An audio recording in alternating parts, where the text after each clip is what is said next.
Serena Johnson, Digital Media Specialist for the City of Grand Rapids. Oh, nails work. Testing 1 2 1 2. That's how we do mic checks. Check mic 1 2 1 2. All right, let me know if you guys are good or if you need any more.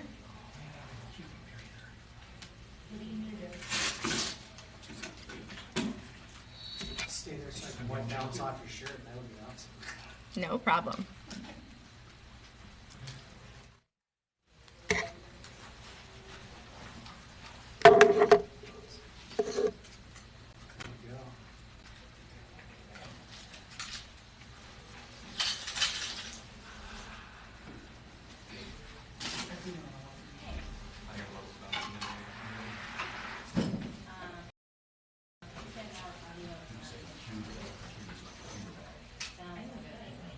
Hey, Flower, it's up to you, Zach.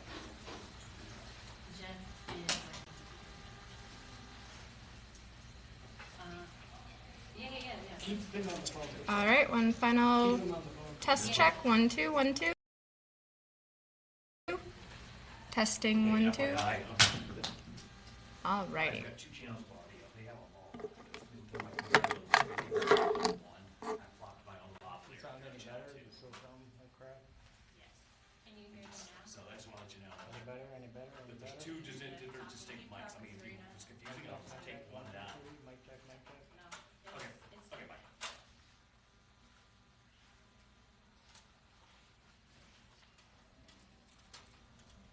We're probably on the same signal, somebody in here. Are you Hey, calling? can you bring an XLR in here? Yeah, please. All right, thanks. Did Derek go to the car? Yeah, he's grabbing an XLR. He's grabbing an XLR cable. Derek is grabbing an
right.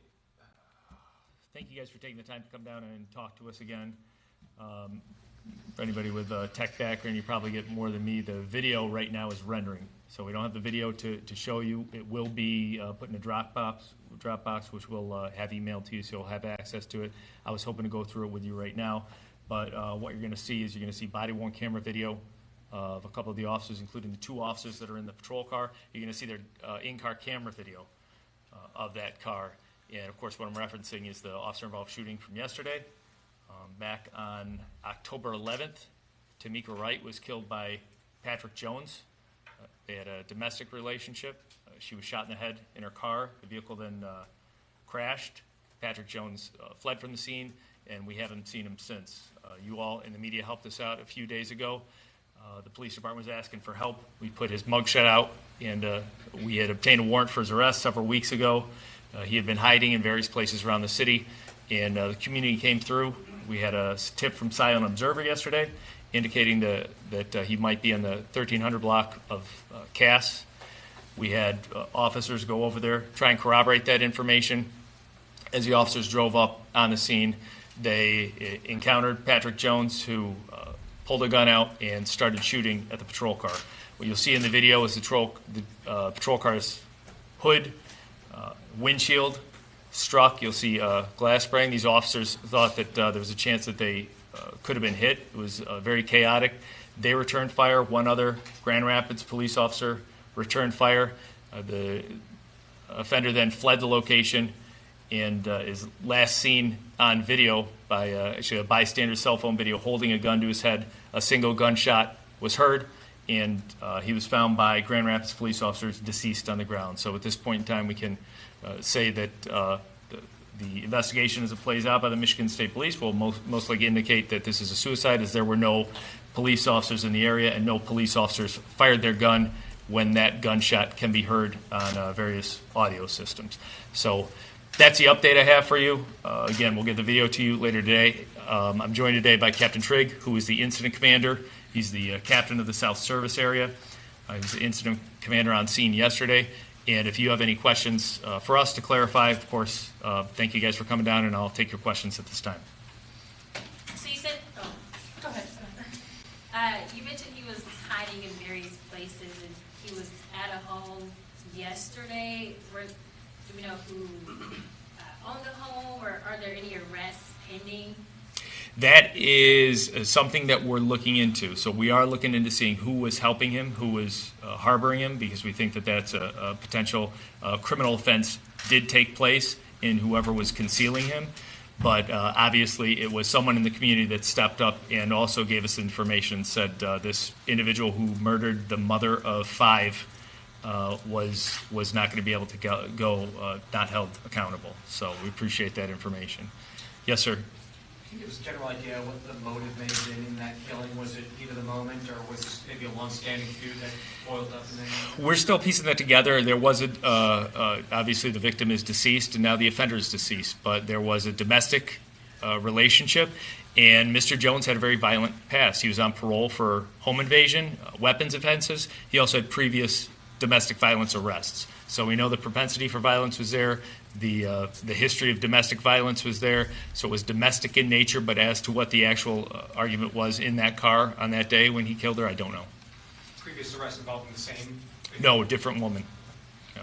Chief, are you able to speak to, we know that there's a school pretty close by, the students were evacuated. Can you speak to, why that was done? And we've heard some rumors that students at the school may have seen what happened. Can you just speak to confirm or deny that, and then why you decided to handle that situation the way you did?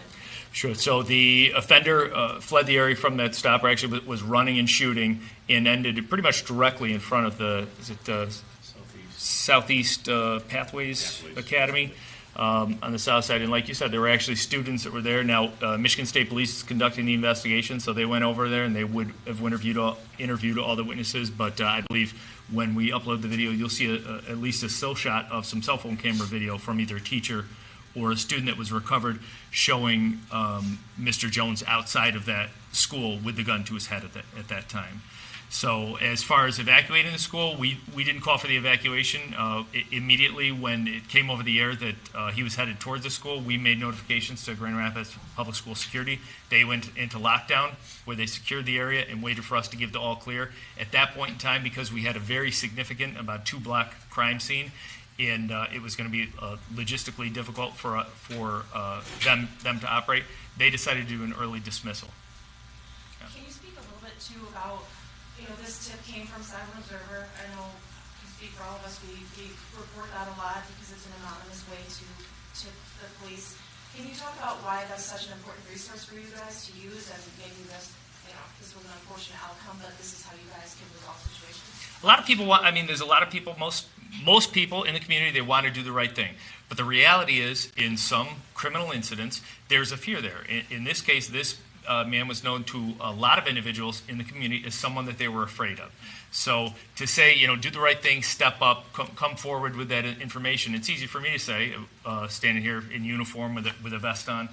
But somebody that's living in that community, that might be his neighbor, might be somebody else, there's that fear there. And if that ability to report a tip like this anonymously gets them to the point where they'll share that truthful information so that we can bring justice to individuals like this, who killed this innocent woman, whatever it takes to get there as well. Silent Observer, I know, recently even increased their rewards for information like this. So they've been a tremendous help to us, big supporter of theirs. So, just to clarify, this is definitively Patrick Jones that was involved? Definitively Patrick Jones, yes. I can say, too, an autopsy was conducted on him today, although there was exchange of gunfire with police officers. The only gunshot wound that he sustained was the self-inflicted one to his head. Family members have said that Patrick said that he did not kill Tamika. Can you describe what evidence you have against him?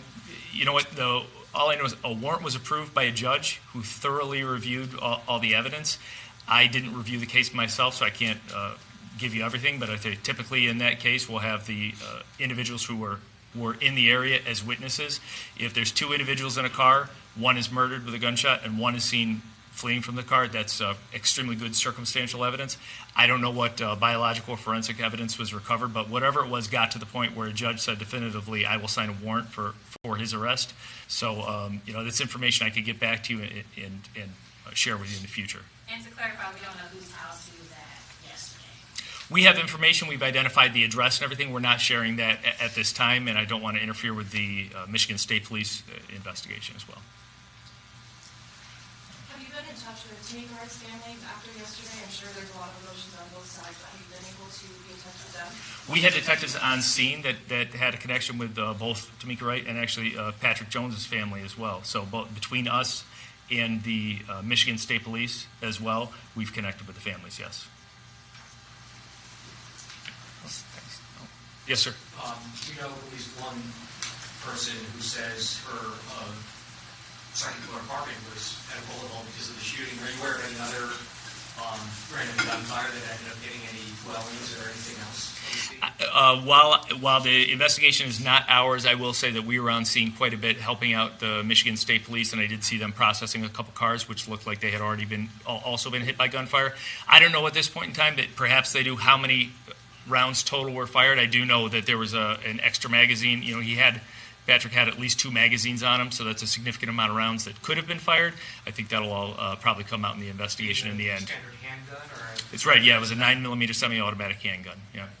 So can you explain what happened at Jefferson and LaBelle? Like, did the whole incident start there? Sure, and what you'll be able to see when the video is turned over to you guys is Grand Rapids police officers, 2 of my special response team's officers, had received information that an individual fitting the description of Patrick Jones was in the area.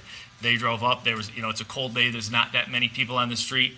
He was walking on LaBelle, and the officers came upon him. As they approached him, trying to probably determine who he was, he raised a gun and started shooting directly at the officers. So that was just the initial sighting. That's right, yeah. And essentially prior to that, any information that we had was just that he was in the area. So it was just that he's walking. He wasn't out waving a gun. He wasn't out, doing it. He was probably trying to lay low and not get seen by many people. So as soon as police sees him is what? And we had officers. He sees police. Right, he sees police. We had officers that were working in an unmarked car, but it's clearly a police car. It's got teardrop spotlights. It's got all the markings of a car. So he saw that. He made the connection.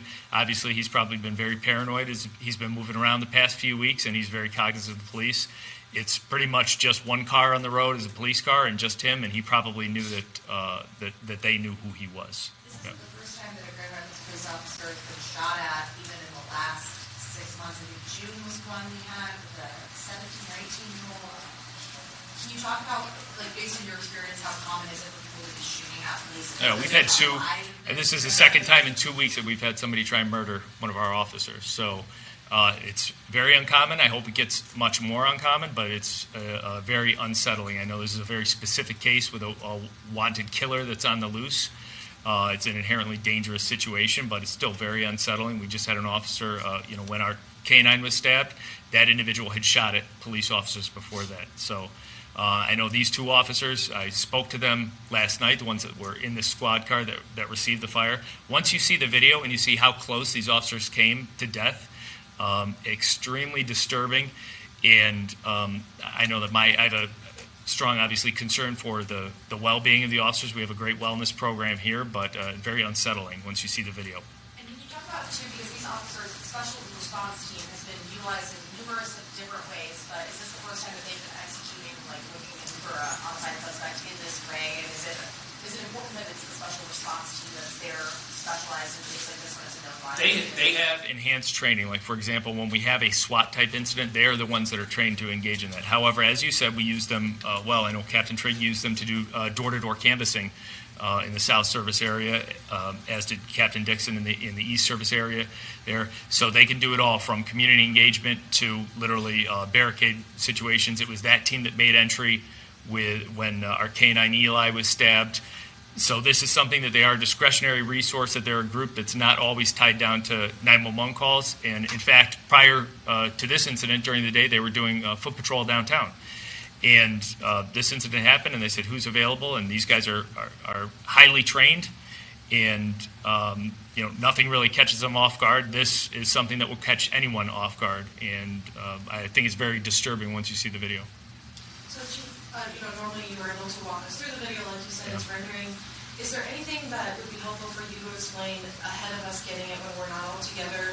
Because I know sometimes you have to black things out or blur or edit things for privacy investigation. Is there anything that you want the public to be aware of? I appreciate you asking that question, because it'll give me an opportunity. Number one is once you see the video, how we're editing it now, we did include slides that will have information kind of guiding you through things. But two important things, once we're talking about these hero officers, you'll see them talking to each other, and they're saying, are you hit, are you hit? And the answer is, I don't know. Because it's such an intensely traumatic situation that as a police officer, when you encounter fire like that you really don't know. And you'll see the officers step out of the car, and they'll literally pat each other down to see if there's blood, to see if there's any pain. So it's something that I think if you weren't a police officer, you might not understand what's happening. That's one thing. And the second thing you'll see is, I believe we included some footage of the first officer arriving on the scene where Mr. Jones has died. And the reason that we included that was to show you, because there was a lot of speculation of, did the police shoot him? Did he shoot himself? It's to show you that there are no police officers around. Having said that, if it was a police officer that shot Patrick Jones, because of everything that happened, I have no doubt that it would have been justified.